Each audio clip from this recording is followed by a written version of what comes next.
பெயர்கள் இருக்குது. அஹ்மத், முஹம்மத், ஹாஷிர், ஆகிப், மாஹி என்ற 5 பேரை ஸல்லல்லாஹு அலைஹி வஸல்லம் சொன்னாங்க. ஆனால் பேர் வைக்கிறது இது மிக முக்கியம்.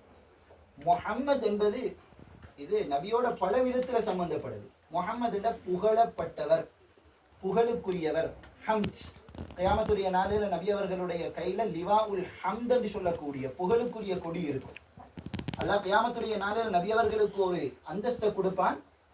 யபஅஸுஹுல்லாஹு மகாம மஹ்மூதா, அதுக்கு பேரே மகாமே மஹ்மூத், ஹம்தோடு சம்பந்தப்பட்டதாக இருக்கும்.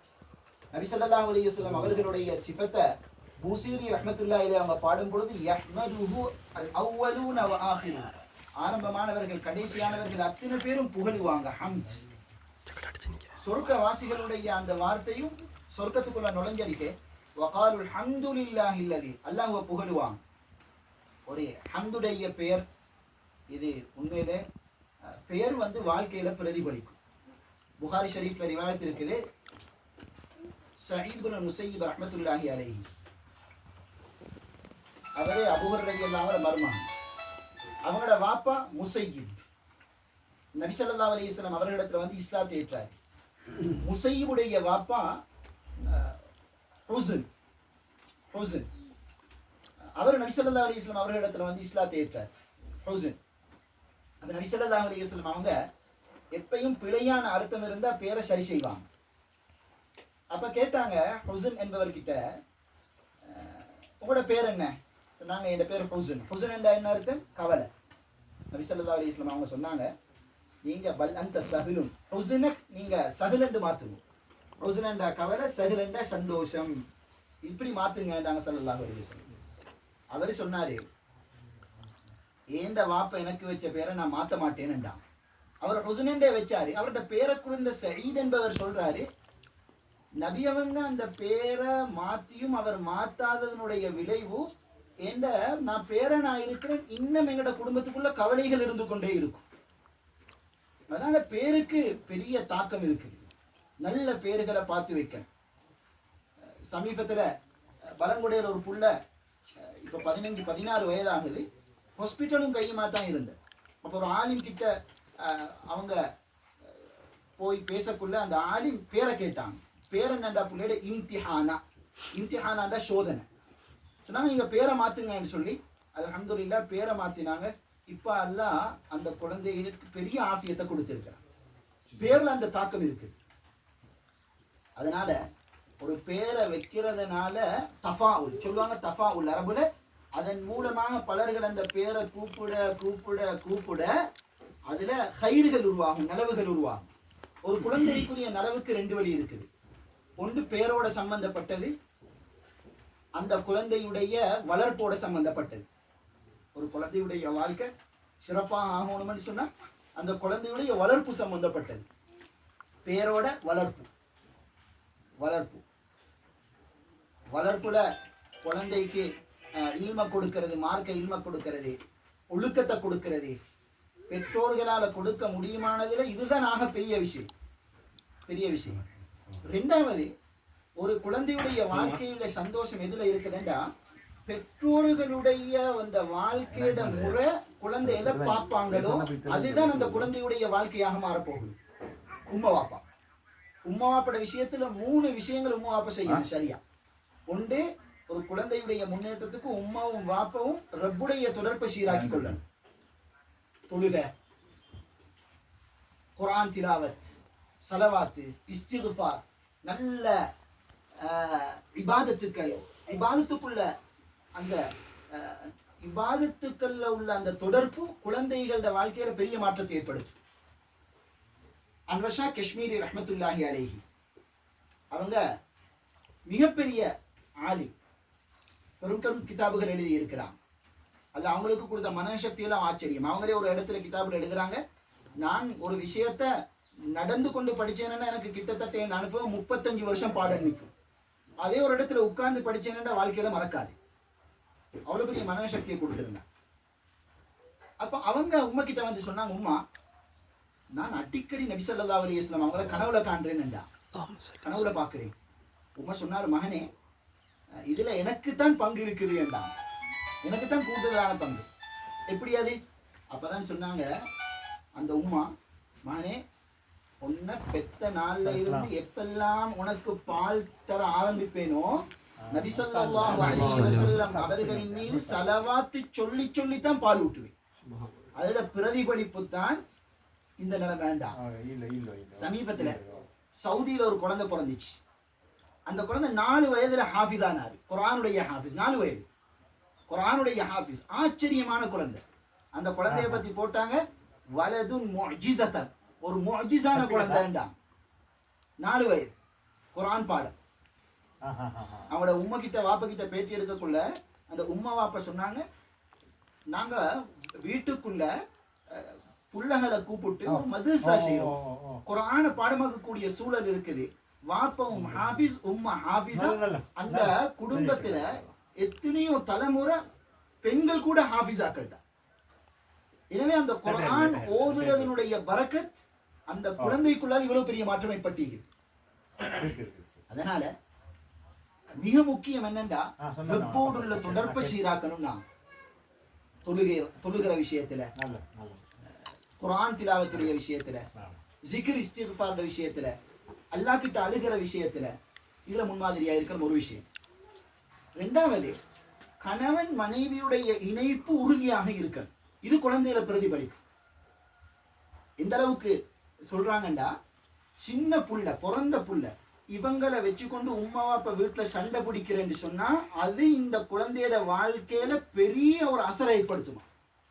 அந்த குழந்தை பெருசாகி கல்யாணம் முடிச்சாலும் அதே மாதிரி சண்டை பிடிக்குமா.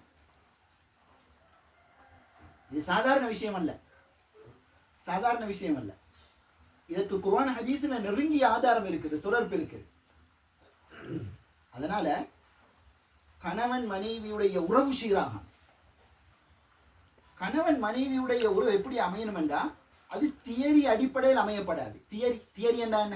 கணவன் மனைவிக்கு செய்ய வேண்டிய கடமை எண்ணி செய்கிறது, மனைவி கணவனுக்கு செய்ய வேண்டிய கடமை இல்லை. தியரி அடிப்படையில வாழ்க்கை வந்தா அந்த வாழ்க்கை அல்ல. நீங்க எங்களோட ஹக்கை நீங்க இப்படி நிறைவேற்றணும், இப்படி செய்யணும். மனைவி சொல்றா, இல்ல என் ஹக்கை நீங்க இப்படி நிறைவேற்றணும். 2 பேரும் இந்த தியரி அடிப்படையில வாழப்போம். தியரி அடிப்படையில வாழ்வது வாழ்க்கையே அல்ல. குர்ஆன் அப்படி சொல்லல. வாழ்க்கைன்னு சொன்னாது மஹப்பத் அடிப்படையில இருக்கணும், அன்பு அடிப்படையில இருக்கணும். அல்லாஹ் குர்ஆன்ல சொன்னான் மவத்தத வ ரஹ்மா, அல்லாஹ் குர்ஆன்ல சொன்னான் லிதஸ்குனு இலைஹா, அல்லாஹ் குர்ஆன்ல சொன்னான் வுத்தா. இதுவெல்லாம் அன்போடு சம்பந்தப்பட்டது, உல்ஃபா அன்போடு சம்பந்தப்பட்டது.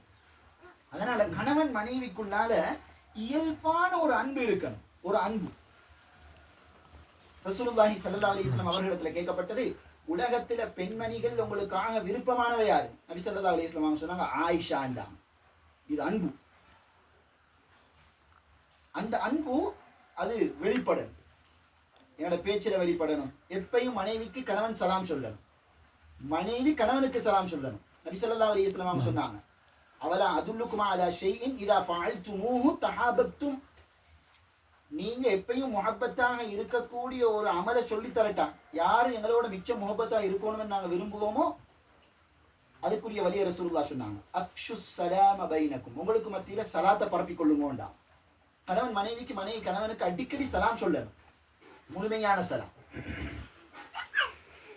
அடுத்தது, கணவன் மனைவி ஒருத்தருக்கு ஒருத்தர் உபகாரம் செஞ்சு கொள்ளணும். ஒருத்தர் இன்னொருத்தருடைய பொறுப்புல பங்கெடுக்கணும். மனைவியுடைய பொறுப்புல கணவன் பங்கெடுக்கணும். நபி ஸல்லல்லாஹு அலைஹி வஸல்லம் வீட்டுக்கு போனா வீட்டு வேலையெல்லாம் செஞ்சு கொடுப்பான். அதே மாதிரி கணவன் விஷயத்துல மனைவி பங்கெடுக்கணும். அது எப்படி பங்கெடுக்கிறது? நபி ஸல்லல்லாஹு அலைஹி வஸல்லம் அவங்களுடைய மனைவிமாரை பார்த்தா பங்கெடுத்தாங்க. எப்படி பங்கெடுத்தாங்க? நபி ஸல்லல்லாஹு அலைஹி வஸல்லம் அவர்களுடைய பொறுப்பு தஅவத், மக்களுக்கு நன்மையை தீமையை தடுக்கணும். ஹதீஜா நாயை அதற்காக தன்னுடைய பணத்தை செலவழிச்சாங்க. ஆயிஷா ரலியல்லாஹு தன்னுடைய திறமையை செலவழிச்சாங்க. சஃபியா ரலியல்லாஹு அவங்க கிட்ட இருந்தத செலவழிச்சாங்க. இப்படி அவங்களோட திறமைகளை கணவனுக்கு ஹெல்ப்பாக அவங்க பயன்படுத்தினாங்க. இது மாதிரி கணவன் என்று வரக்குள்ள ரசூலுல்லாஹி ஸல்லல்லாஹு அலைஹி வஸல்லம் அவர்களிடத்தில் கேட்கப்பட்டது, சாலிஹான பெண்ணண்டா யாரு? நபி அவங்க சொன்னாங்க 4 சிஃபத் இருக்குன்னு சொல்லி. ஒன்று சொன்னாங்க, இன் நதர இலைஹா சர்ரத்துஹு, கணவன் அந்த பெண்ணை பார்த்தாலே சந்தோஷம் வரணும் கணவனுடைய கல்புல. அல்ஹம்துலில்லாஹ், எவ்வளவு பிரச்சனையோட வந்தாலும் இந்த மனைவியோட கொஞ்சம் உட்கார்ந்து பேசினா உள்ளத்துக்கு சரியான திருப்தி, எனக்கு ஆறுதல் சொல்லுவா, என் டென்ஷனை இல்லாமல் ஆக்குவா. நபி ஸல்லல்லாஹு அலைஹி வஸல்லம் அவங்க ஹிராவுல முதல் தடவையாக ஜிப்ரீல் அலைஹிஸ்ஸலாத்து வஸலாம் அவங்கள பார்த்து காய்ச்சல் பிடிச்சு கொண்டு வராங்க. பெரிய ஒரு தோற்றத்தை பார்த்து காய்ச்சல் பிடிச்சு கொண்டு வராங்க. கதீஜா நாயுடைய சில வார்த்தைகள் தைரியத்தை ஏற்படுத்துது. நாங்க எப்பயும் ஆறுதல் சொல்லணும் எங்கட கணவனுக்கு. அவரது 1000 பிரச்சனை இருக்கும். பிசினஸ் பிரச்சனை ஒரு பக்கம், அவங்களோட உம்மா வாப்பட விஷயம், அவங்களோட பொறுப்புகள் ஒரு பக்கம், ஏண்ட விஷயங்கள் ஒரு பக்கம், அவரோட தொழில் பிரச்சனை இன்னொரு பக்கம், சமூகத்தோடு அவர் பழகிறாரு அது இன்னொரு பக்கம், பல விதமான பொறுப்புகள். இப்ப மனைவி அவங்களுக்கு ஆறுதல் சொல்லணும். இது மாதிரி மனைவிக்கு கணவன் ஆறுதல் சொல்லணும். மனைவி என்று சொல்லக்கூடியவங்க எப்பயும் ஒரே தர்த்தீப் தான். வெள்ளை எலும்பினதிலிருந்து தூங்கும் வரையில ஒரே தர்த்தீப். அவங்களோட ஷெடியூல் மாறுறதே இல்லை. 365 நாளும் ஒரே மாதிரி. அவங்க ஒரே சூழலுக்குள்ள ஈக்க வேண்டியவங்க. கணவன் ஆறுதல் சொல்லணும். அடுத்து எங்களுக்குள்ளால நிறைய மன்னிப்பு கொடுத்து கொள்ளணும். இப்ராஹிம் அன்-நஹஇ ரஹ்மத்துல்லாஹி அலைஹி அவங்க நினைக்கிறேன் அவங்க கிட்ட ஒரு கேள்வி கேட்கப்பட்டது. இமாம் அவங்களே, உங்களோட மனைவியோட இப்ப நீங்க கல்யாணம் முடிச்சு 40 வருஷம், நீங்க அந்த 40 வருஷம் ஒரே மாதிரி வாழ்றீங்க சந்தோஷத்தோட, அது எப்படின்னு கேட்டான். சொன்னாங்க, குன்னா நாத்தது, நாங்க 2 பேரும் மன்னிச்சு கொள்வோம் வேண்டாம், அடிக்கடி மன்னிப்பு கொடுத்து கொள்வோம், புடிவாதம் பிடிக்க மாட்டோம், ஒன்றுல நாங்க அப்படி இருக்க மாட்டோம், மன்னிச்சு கொள்வோம். மன்னிச்சு கொள்வோம். கணவன் மனைவிக்கு மத்தியில் ஏதாவது முரண்பாடுகள் வரும் பொழுது அது எப்படி தீர்க்கணும் என்றால், சிலது இருக்குது கண்டும் காணாத மாதிரி போகும். ஏண்டா எனக்கு அது விருப்பம் இல்லைதான், ஆனா மார்க்கத்துக்கு அது மாற்றம் இல்லை. எனக்கு விருப்பம் இல்லை, மார்க்கத்துக்கு மாற்றம் இல்லை, இதை நாங்க கண்டும் காணாத மாதிரி இருக்கணும். அப்துல்லாஹ் முபாரக் ரஹ்மத்துல்லாஹி அலைஹி அவங்க சொன்னாங்க, அத்தகாஃபுல் மின் திஸாத்தி அஷாரி ஹுஸ்னில் ஹுல்க், கண்டும் காணாத மாதிரி இருப்பது நற்குணத்துல 10ல் 9. இன்னும் சில தவறுகள் இருக்குது, அதை நாங்க மன்னிக்கணும். 2வது, அந்த தவறுகள் நடக்கும் பொழுது 2 பேரும் டேபிள்ல உட்கார்ந்து பேசணும், அன்போட பேசணும். பேசும் பொழுது என்ன செய்யணும், கோபம் இருக்கப்படாது 2 பேர்கிட்டையும். ஒருத்தர் பேச இன்னொருத்தர் இடம் கொடுக்கணும். நானே தான் பேசணும், நான் அவர்கிட்ட பேச நான் கேட்க மாட்டேன், அப்படி இல்லை. 2 பேரும் பேசணும். அடுத்தது அன்பாக பேசணும். அடுத்தது எங்கட பிரச்சனைக்குள்ளால 3வது ஒருத்தரை நுழைச்சிடக்கூடாது. எங்கட புள்ளைய நுழைக்கவும் படாது, உமா பாப்பா நுழைக்கவும் படாது, மாமி மாமா நுழைக்கவும் படாது. எங்கட பிரச்சனையும் நாங்களும், இதுதான் முறை. மாமி மாமாக்குரிய உசூலும் உமா பாப்பாக்குரிய உசூலும் அதுதான். புள்ளையோட பிரச்சனையில நாங்க தலையிடப்படாது. நபி ஸல்லல்லாஹு அலைஹி வஸல்லம் ஃபாத்திமா ரலியல்லாஹு வீட்டுக்கு வந்தாங்க, கேட்டாங்க, மாப்பிள்ளை எங்க, அலி மருமகன் எங்க? சொன்னாங்க, யார் சொல்ல கான பைன முஷ்ரிகுன் ஃபகாபனி ஃபகரஜ, எனக்கும் அவங்களுக்கு மத்தியில் ஒரு தகராறு, கொய்ச்சு கொண்டு வெளியே போனான். நபி ஸல்லல்லாஹு அலைஹி வஸல்லம் மகள் கிட்ட கேட்கல, என்ன பிரச்சனை கூட சொல்லுங்களேன். ஏன்னா வாப்பக்கு அது தேவையில்லை, பிள்ளையோட பிரச்சனை. 3வது ஒருத்தர் தலையிடுறது முறை அல்ல, வான வேண்டாம். இப்ப போனாங்க அல்ரெடி எல்லாம் மருமகனத்தையும், மருமகன் கிட்ட சொன்னாங்க, உங்களுக்கு வாங்கலை போக வீட்டுக்கு கூட்டிக்கணும் வந்தாங்க. மருமகன் கிட்ட கேட்கல என்ன பிரச்சனை. இதுதான் வாழ்க்கை. அதனால மிக முக்கியம் என்னன்னு சொன்னா, நாங்க பிரச்சனைகளை தீர்க்கும் பொழுது எங்களோட அதை முடிவடையும். 3வது ஒருத்தருக்கு அந்த பிரச்சனையை நாங்க கொண்டு போறதில்லை. 4வது கொண்டு வரணும் என்னன்னா, பிரச்சனைகளை பேசி நாங்க ஒரு தீர்மானத்துக்கு வந்தா உடனே மாற்றத்தை எதிர்பார்க்கப்படாது. நான் சொன்னேன் அடுத்த நிமிஷம் மாற்றம், அப்படி இல்லை. அல்லாஹ்க்கு முடியும் உலகத்தை குன் என்ற வார்த்தையை கொண்டு எல்லாம் படைச்ச மாதிரி உலகத்தையும் குன்னா என்ற வார்த்தையால படைக்கணும். ஆனா அல்லாஹ் அப்படி படைக்கல. அல்லாஹ் உலகத்தை படைச்சான். குர்ஆன் சொல்லுது 6 நாள்ல. ஏன் தெரியுமா? எங்களுக்கும் இந்த நிதானத்தை படிச்சு தரத்துக்கு. மாற்றங்கள் அவசரமா ஏற்பட்டுறல. இன்னொன்று என்னண்டா, சில குறைகளோட வாழ பழகணும். சீனி நோய் ஏற்பட்டவங்க இப்ப காலில் புண்ணு வந்தேன்னு சொல்லி காலை வெட்டுறதுக்கு முடிவு செய்யறல, அந்த கஷ்டத்தோட வாழ பழகணும். இது மாதிரி சில நேரம் என் மனைவி கிட்ட சில குறைகள் எனக்கு விளங்கும், என் கணவன் கிட்ட சில குறைகள் விளங்கும். இப்ப இந்த குறையோட வாழ பழகணும். அதுதான் அதற்குரிய தீர்வு. அதனால சொன்னாங்க, நாங்க மன்னிச்சு கொள்வோம், நாங்க முரண்பாடுகளை மிச்சம் பேச மாட்டோம், நாங்க முடியுமான அளவுக்கு எங்களோட வாழ்க்கையில நடக்கிற நலவுகளை நாங்க பேசுவோம் என்றான். இந்த வாழ்க்கையை பார்க்கணும் புள்ள, அப்பதான் புள்ளையோட வாழ்க்கை ஒரு விஷயம். 2வது, இந்த உம்மாவும் வாப்போட வாழ்க்கையும் புள்ள எப்படி பார்க்கணும் என்றா, அவங்களோட உம்மா வாப்போட எப்படி நடக்கிறன்ற விஷயத்த புள்ள பார்க்கணும். அவங்களோட உம்மா வாப்போட எப்படி நடக்கிறன்றத பார்க்கணும். அப்பதான் ஏண்ட புள்ள ஏண்ட உம்மா வாப்பான்னு சொல்லி பார்ப்பாங்க. ஏண்ட புள்ளைய வச்சுக்கொண்டு நான் ஏண்ட உம்மா வாப்போட நடக்கிற முறை, ஏண்ட மாமியோட நடக்கிற முறை, இது புள்ளையில தாக்கம் செலுத்தும். நாளைக்கு இதே புள்ள அதே மாதிரி தான் நடக்க போகுது என் வாழ்க்கைய. 3வது, ஏண்ட குடும்பத்தோடு எப்படி நான் நடக்கிறேன்றதுக்கு முன்மாதிரியாக பெற்றோர்கள் நாங்க இருக்கணும். அப்பதான் நாளைக்கு ஏண்ட புள்ள அவங்களோட ஏண்ட குடும்பத்தை, மாப்பிள்ளையோட குடும்பத்தை கண்ணியப்படுத்தும். எனவே ஒரு குழந்தையுடைய முன்னேற்றம் என்று வரும் பொழுது அதில் புள்ளையிட வாழ்க்கை அதில் அல்ஹம்துலில்லாஹ் அடிப்படையானது முதல் கட்டம் பேரை வச்சிருக்கிறோம், அல்லாஹ் கிருபை செய்யணும். ரெண்டாவது பெற்றோர்களுடைய வாழ்க்கையில பிள்ளைக்கு முன்மாதிரி பேச்சு சேரணும். அப்பதான் அல்லாஹ் சுப்ஹானஹு வ தஆலா நல்ல கண் குளிர்ச்சி மிக்க குழந்தைகளை அல்லாஹ் உருவாக்கி தருவான். அந்த அடிப்படையில் எல்லாம் அல்லாஹ் சுப்ஹானஹு வ தஆலா இந்த குழந்தையுடைய வாழ்க்கையிலையும் அவர்களுடைய பெற்றோர்கள் குடும்பத்தாருடைய வாழ்க்கையும் அல்லாஹ் பரக்கத்துக்களை செய்தருள்வானாக. வாஹிர் தஅவானா